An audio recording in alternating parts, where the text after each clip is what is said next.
Hey guys, Dan Butler here from CoreAssist, one of the co-founders here at CoreAssist. Just coming back to you to continue our series about a day in the life of a remote team member. Today we have Victor Arquero. Did I say that right?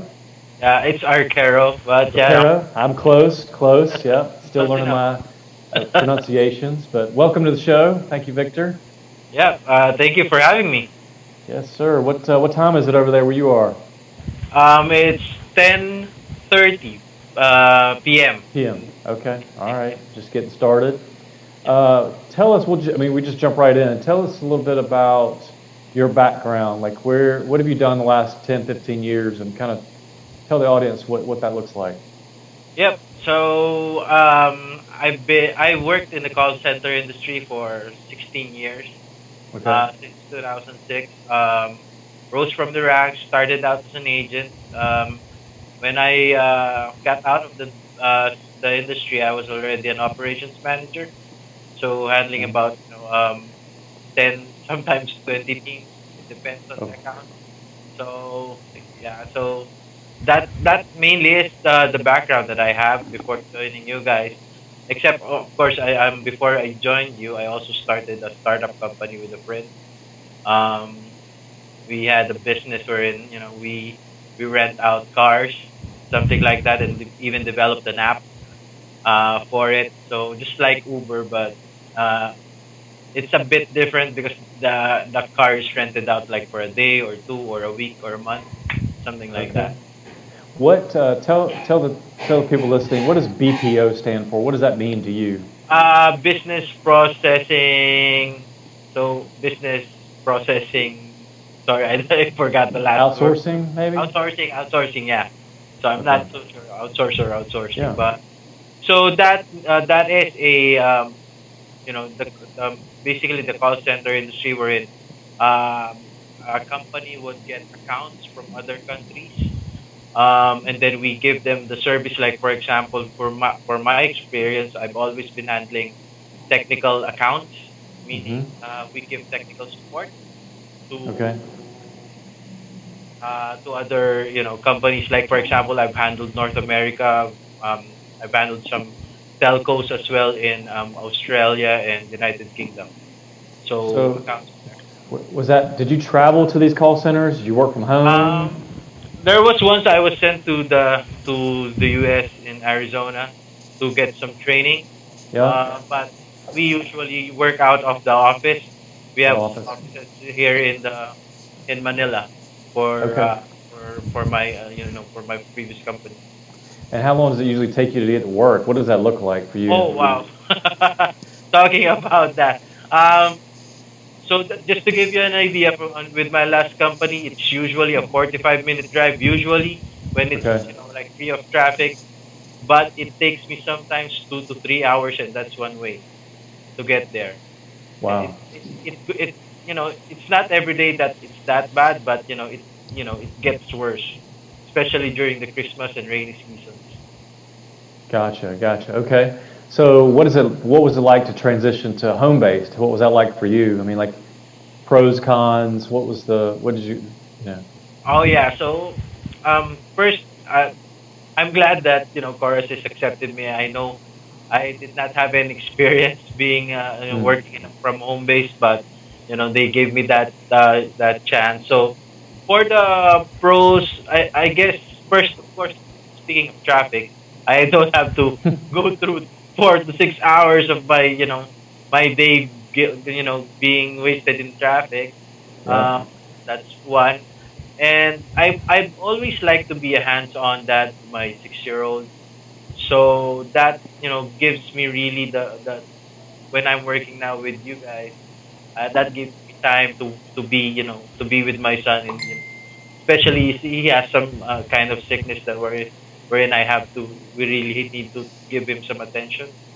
Yep. So it, that my time goes to him. My extra time really goes to him if I'm not So working.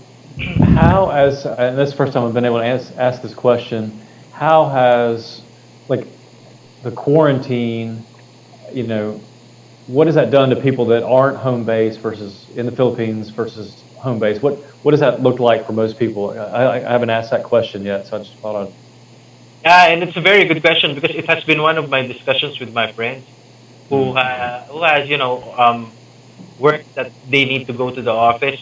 Um, Mm-hmm. to me, it's not that a big of a transition, especially here in Metro Manila. We've been locked down since March, March 15. So that means we can't just go out. The only time we can go out is if we need to buy necessities like or supplies like food. So other than that, you gotta stay inside. So Okay. to me, it wasn't big of an adjustment because most that's what we actually do because we don't have to go out anymore. I Right. just need for office, so I just stay home and be with my family. Unlike well, my friends who were who are working in the offices are saying they are having hard time adjusting. And when Mm. I tell them about how I do it, how I go through my day, they are like, "So nothing changed for you that much?" I'm like, "Well, yeah. Thank God I started with a home-based job last year." Right. Yeah. In hindsight, everybody was telling me if we've known this is going to happen, we'd probably started having a career in home-based already. So your friends that aren't home based, are they still working, or is it kind of mixed? Some are able to work from home and some aren't. Is it kind of Some are depend on? able to work.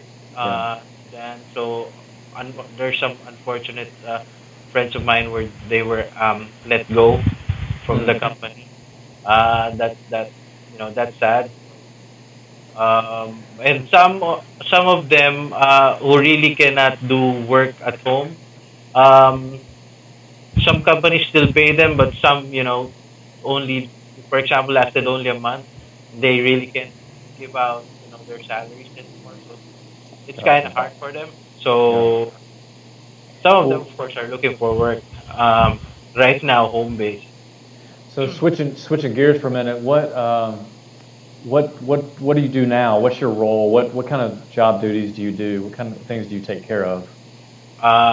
With CoreAssist, right? Yeah. Yeah. Yeah. So right now I'm basically Matt Jones, administrative assistant and loan processor.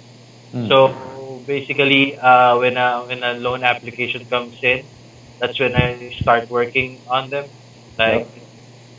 sometimes talking to borrowers to get their requirements, completing their requirements, all Mhm. those stuff, and then making sure it's prepared before the loan committee looks into those to that loan before Yep. you guys approve it. So that's the thing. And when I started also with Matt, I was also assisting him with this portfolio management. So I Mhm. made some reports and all that stuff.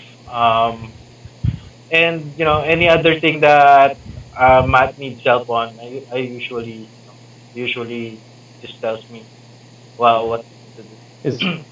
is there anything that you've been given to do that you haven't been able to do from remote? Oh no.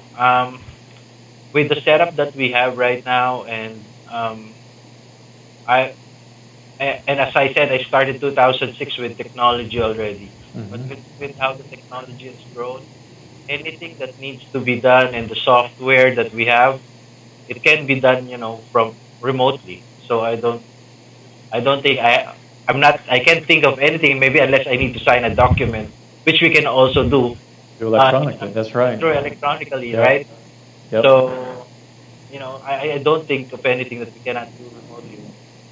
Yeah. No, I mean, I think seeing what you've done with loan processing and seeing those summaries and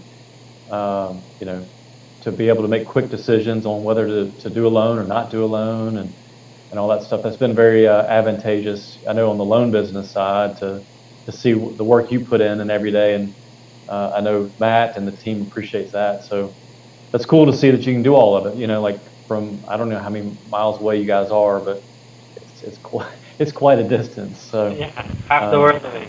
yeah. Well, this is great. Well, thank you so much. I just wanted to get an audience to hear another day in the life of a remote team member.